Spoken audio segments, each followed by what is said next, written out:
Along the Snake River in the small town of Hagerman, everyone is talking about the new chef in town. Okay, we're going to start out today with an appetizer of sturgeon roulades with shrimp cornbread stuffing and Caesar salad with pheasant and checkered tenderloin in the caper butter saute, French onion soup, gratin with chucker meat, grilled pheasant breast with rosemary cream sauce and fettuccine, duck on breast en croûte with wild rice pilaf topped with beurre blanc on a persimmon sauce, grilled elk steak tornadoes with a morel mushroom demi-glaze. Kurt Martin comes from a family of chefs. He's a graduate from the Cordon Bleu, a famous French cooking institute. And he may change the way wild game is cooked in kitchens all across Idaho. It's my passion. I live it and I breathe it. Tonight he's cooking a wild game dinner for a group of local sportsmen. They give him the meat from their freezers, and he cooks them a classic French meal. Classic French is actually back to basics, using fresh herbs, fresh ingredients. A lot of the dishes are not complicated at all. Maybe have 6, 8, 10 items in it total, and basically technique.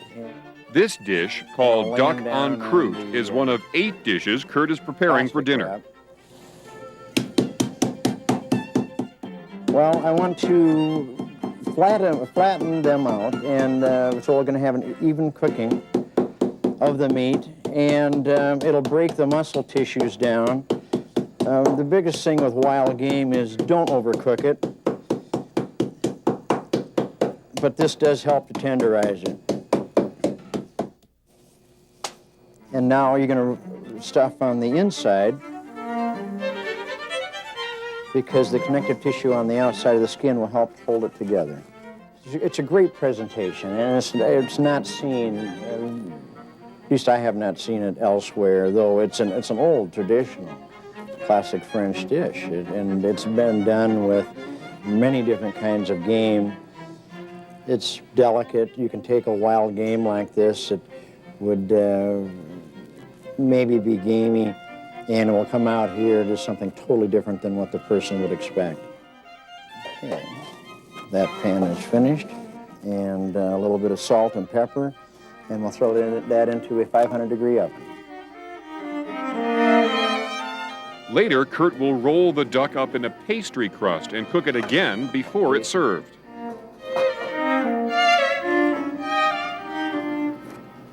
Kurt's move from traditional meat to cooking with wild game is natural, because in Kurt's kitchen, if you're not learning something new, you're not having fun. It's just so exciting, it really is.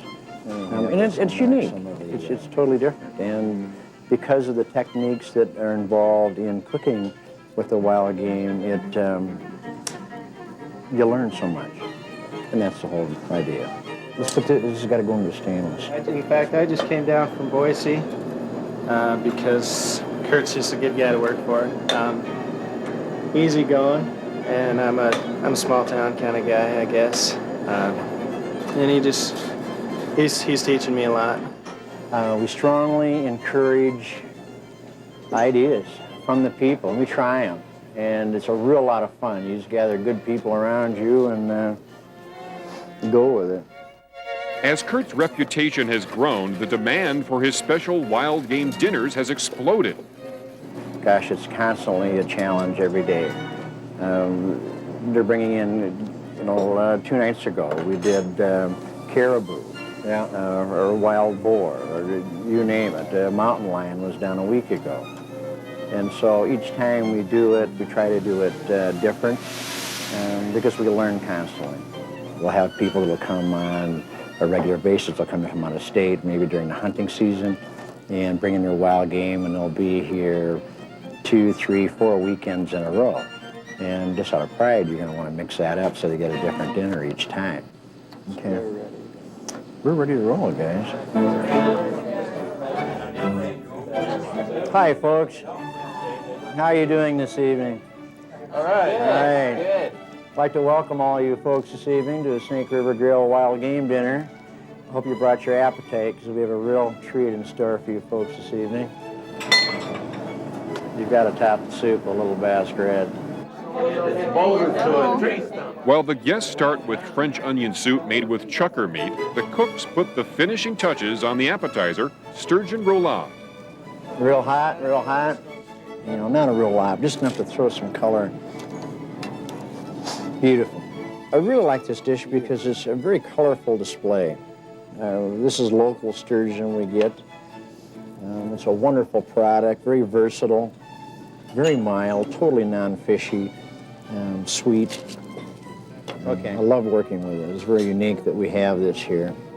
Stop right there. Perfect, perfect, perfect. The eye appeal of the plate is very important. People eat with their eyes. I mean, they use all their senses. You create a moment in time. But the final taste is that last second, but you've staged it up to the point when they finally taste it. So that presentation is everything, yes. A lot of pride goes into that. My name's on that plate. This is a sturgeon roulade. Took the sturgeon, split it the long way, and then stuffed this with a shrimp cornbread stuffing. And then you roll it up, pin it, slice it, now you have a flat edge and it lays out. The base sauce is roasted sweet red pepper, and then it's topped with the beurre blanc. So it's a nice balance. Wow. Yeah, you don't spend it, you spend all your time. Can't think of the word to describe it. Yeah, that's good. Here down to duck breast on croute, so 1, 2, 3, 4. We're on the 5th course right now. 3 more to go. Of course, the challenge is to get it all put together and get it back out to the floor while it's still hot. You've got to move. Green onion on top of there. It takes a team. Yes, we have more sauce, so we really do. Excellent, excellent team. Everybody has a voice. We all bounce around. We want to hear input. And that's how we all learn. The dishes keep coming. Some people keep eating until finally it's time for the last course. You did save room for dessert, did you not? Okay, okay. This is a rum cheesecake, and that is on. All right, that's on a sautéed apple that was sautéed with brown sugar and white wine, fresh grated nutmeg. And so that's the final. And there's not a calorie in this unless you put it up to your lips.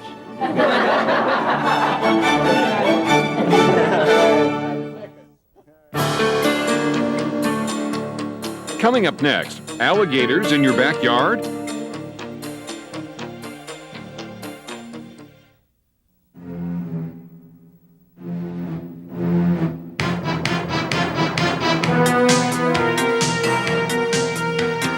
It's a scene right out of the Florida Everglades.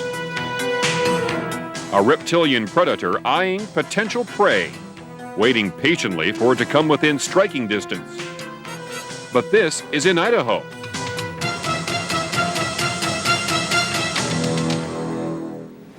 You don't handle them very often. You don't get in with them. They're not aggressive, but they are defensive. They'll defend themselves. If they bite, they will do harm. The worst part of it is they want 90-degree temperature and 100% humidity. And it's a very undesirable environment to work in. Leo Ray raises alligators at his commercial fish farm in the Hagerman Valley. To him, it makes perfect business sense. My feed bill for the fish I raise runs about $800,000 a year. And all that is protein. And I was throwing half of that away when I processed the fish. The waste from the processing plant has the value of about $150,000 a year as food for alligators.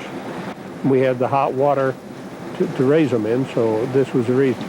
The other reason is you have 2 markets for the alligator. One is the meat, which is a very good edible meat, and the other is the hide, and the value of each are about equal. The alligators are living up to their financial promise, and Leo is expanding his gator operation. No, I've been here long enough that most of my neighbors know I'm crazy, but they know that we run a pretty clean operation and keep it under control, and we've had no problems. The facilities are designed such that it would be very difficult for a gator to ever get loose. Before Leo could raise gators in Idaho, The Department of Fish and Game had to okay it. The agency needed to know what could happen if an alligator escaped and made it to the Snake River. Safety has to be a concern, and the ultimate or the extreme of that is a person getting attacked by an alligator. The likelihood of that happening is very, very low because they won't persist very well in our colder water environments. Even in the Hagerman Valley where it's 59-degree water coming out of the springs into the river, they can probably do okay there, but it's still not warm enough water for them to prosper and grow. But this hasn't stopped people from thinking they've seen an alligator in the river. There was one a couple of months ago, and it was a hoax. Somebody had taken pictures of gators here on the farm and had showed it to somebody in Fish and Game and said they were in the river. They checked it out and found out that it was nothing but a hoax. When people bring in non-native or exotic species into the state, safety isn't usually the issue. Biologists are more concerned exotics will destroy the habitat, bring in disease, or change the prey cycle among fish. So we have asked them to look at it in the same introspective look. Will there be some harms if they get away? Will it just be a wash, or will it be a benefit if those fishes go out into the wild? So we want them to look at that just as seriously as we do. And the same thing goes for the general angler or the person that owns a private pond on his property. They're concerned about the introduction of new species that would do harm to the community. And I've gone to them with several species that they said no to, and they were right, they would do environmental harm. For example, at one time, Leo wanted to raise striped bass. Striped bass are one that we rejected summarily because of what we know about its effect on other fish populations in other parts of the state. What it does to the fish populations that are out there. They're a voracious predator, and they'll eat themselves out of house and home. Then there's the time hatchery owners wanted to raise white sturgeon. But instead of saying no, Fish and Game turned a potential problem into a rare opportunity. You know, if it's a fish that fits into the system that I'm growing and we can sell and supply the public with an edible product, I'm interested in growing it. And sturgeon was one of those that had promise. And indeed, some of them were actually going to California and picking up some sturgeon and bringing them back in. And we felt that was a wrong way to go. Bringing in exotics has a chance of bringing in some diseases to go along with it. And sturgeon have a specific disease that can be really a problem with them. We didn't want this virus to get established in the Snake River, so. And here again is where Fish and Game really worked good with the to develop this program.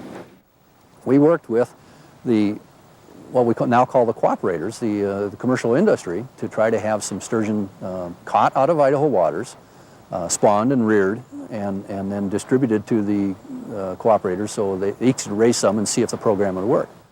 As a result, we have developed a sturgeon industry here in the valley that sturgeon are being shipped all over the United States, even into Europe. Commercial hatcheries aren't the only ones to benefit from this partnership. Fish and Game has released hundreds of sturgeon into the Mid-Snake region. Sturgeon fishing is becoming more and more popular. It's something that excites people. Catching big fish makes people go nuts. And the ultimate big fish in North America is the white sturgeon. I'll tell you, I've spent a lot of time fishing for sturgeon. This is the first time we ever caught two at once. Rules and regulations for exotic species are not very clear. But one thing is sure. As long as people want to bring new species into the state, someone needs to evaluate the risk or benefits to Idaho's waters.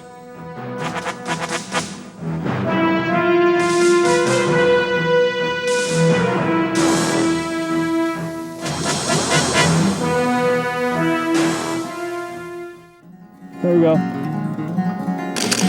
Coming up next, a chilly day can't keep this man's shutter from clicking. Excellent.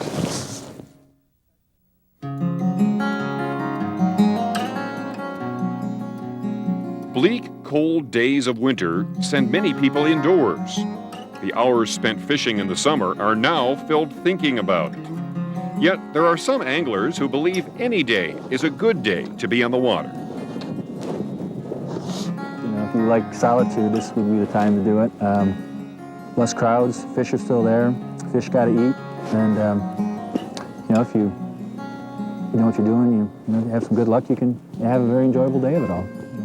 Joey Vancho's bundled up to spend a blustery day fishing for rainbow trout, bull trout, or whitefish. The metabolism slows down right now, so they're probably not as aggressive as they would be in the summer or the fall. But yeah, they're still feeding, and you can catch them with a fly, you know.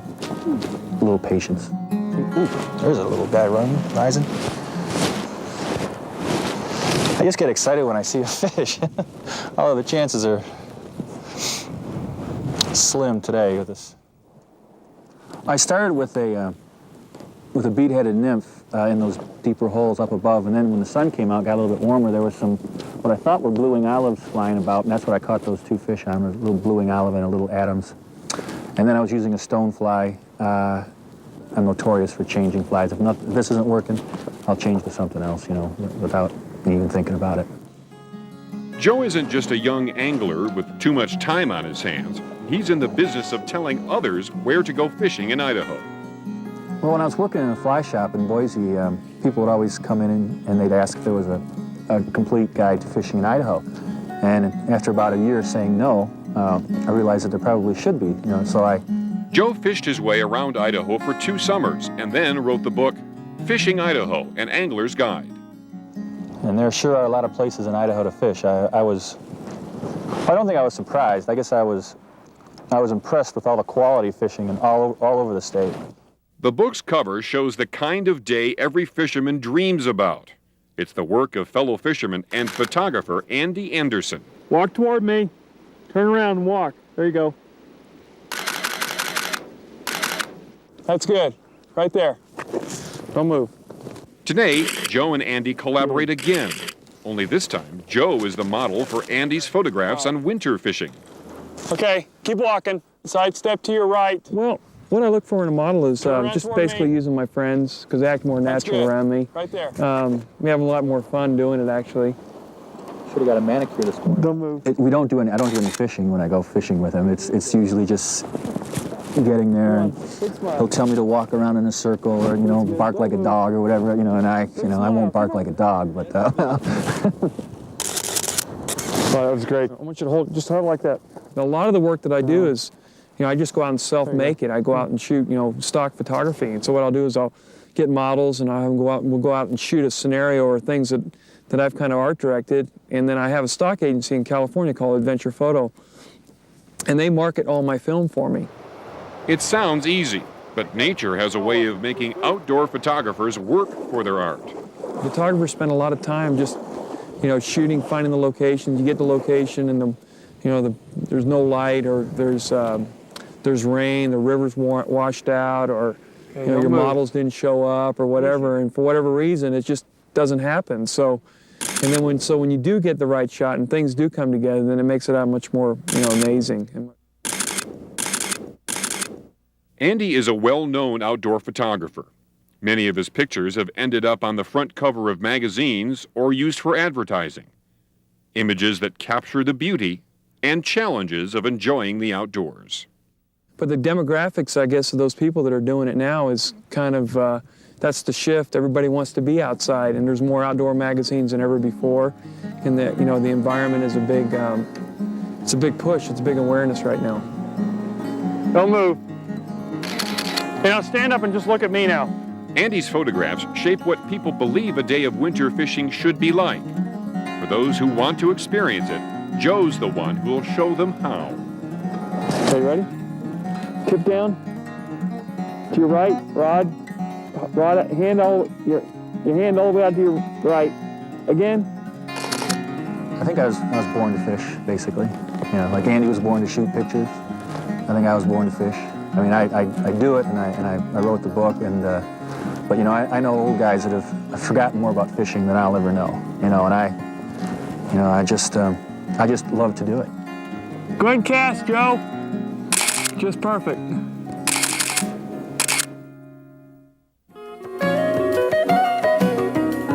Coming up next, a pleasant surprise straight out of Lake Coeur d'Alene. Grab the big one. Grab the big one. Yeah, pretty much. This monster fish is called a northern pike. Like the alligator we saw earlier, it's an exotic species, not native to Idaho. But unlike the alligator, it thrives in its new environment. The northern pike was introduced illegally into Coeur d'Alene Lake about 25 years ago. Today, this North Idaho lake produces huge fish weighing over 20 pounds and occasionally tipping the scales at more than 30 pounds. When exotic animals are artificially introduced into an ecosystem, they often crowd out the native species. This was a big concern when biologists first discovered that northern pike were present in the lake. They are prolific eaters, feasting on perch, suckers, kokanee, and cutthroat trout. To control their numbers, the Idaho Department of Fish and Game has allowed a fairly liberal fishing season on pike. It's open all year, and anglers are allowed to catch and keep 5 of these giants. Prime time is the month of April, a spring season of big fish and big grins.